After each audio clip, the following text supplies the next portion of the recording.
Okay, hopefully this is the quickest how to take the cylinder head off your Miata video that you can find. Here we go. Stupid strut bar out of the way first. Intake. Then wiring harness is going to be your next big step.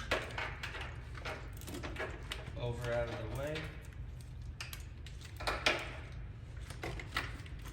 And depending on, you can move to your intake manifold.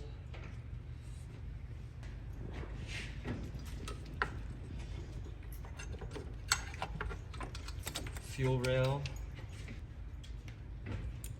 Lower part of intake manifold.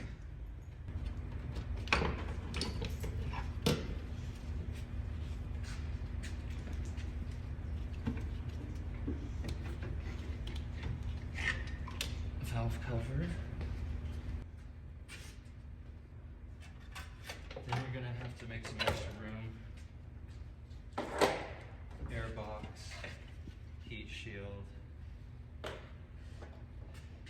then timing belt and covers.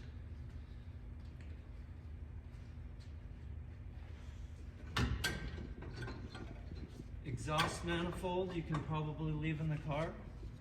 It's the last thing.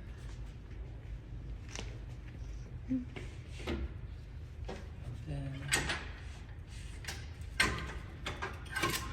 should lift the cylinder head out.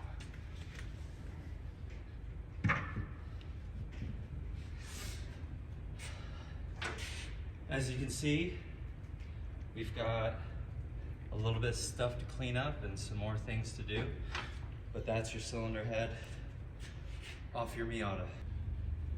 Thank you for watching my video all the way through. If you have time to like and possibly subscribe to my channel, that'd be very appreciated.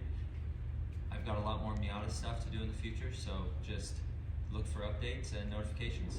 Thank you so much.